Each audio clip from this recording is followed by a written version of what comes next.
It was a doubleheader split for the softball team. They dropped the first game, picked up the second game 5-4. Game-winning pitcher Kaitlyn Meade down at Consell Magna. We'll get to her in a second. And there was at one point, I forgot what inning it was, but you guys always meet inside the circle. I don't know what you guys talk about, but coach comes on out, and she said, nope, just me and her. If it's PG rated, can you tell me what she said? Because you came on through and came up with a big strikeout of Clendenny. Well, she just told me to keep doing my pitches and to keep being me and to find it within myself to make something work. And so I just kept my pitches the same. I wasn't worried about the umpire or anything, and I just did what I knew I could do. What's the difference between this team from a year ago and now, especially after that game against Iona, where you guys don't ever make it easy on us, but you guys were able to find a way to come up with a victory here today?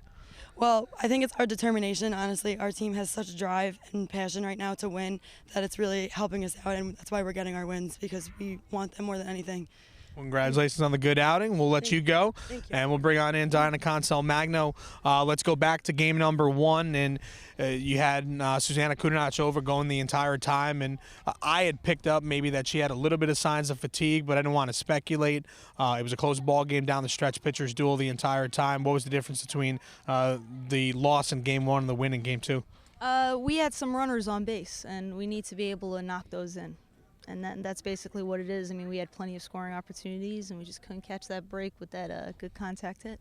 Going into the second game, they didn't change the lineup. They didn't even change the pitcher in Whitney Tuthill. And you're always a lot of energy. What did you say to the team going into the second game where they were able to knock her out of the ball game early and get to the bullpen? This whole game's about adjustments. You need to be able to make adjustments in order to be successful throughout the game and obviously into the next one. And that's it. We had a game plan coming in, and we weren't doing a great job of executing that first game, and just reminded them of it, and it ended up that she ended up throwing that same pitcher, so it worked out. We were able to go in and execute our game plan, and it worked. So obviously going into tomorrow, you guys have momentum picking up the second game. It'll be a rubber match tomorrow, so this is obviously a little bit easier now that you have a little bit of wind in your sails going into tomorrow's game. What kind of adjustments are you going to make, making sure that you get the series again? Momentum's important, and that's what we keep trying to go off of. And yeah, we have the momentum going into tomorrow, and that's what we're going to focus on.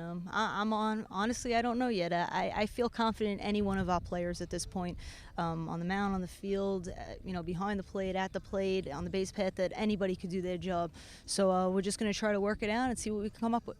It was a beautiful day here in West Hartford. The Hawks pick up a split of the Boston University Terriers with a 5-4 win in the second game. They'll wind up going for the rubber match tomorrow. It'll be a noon start. You can stay tuned to HartfordHawks.com. We'll have the live stats for you right there.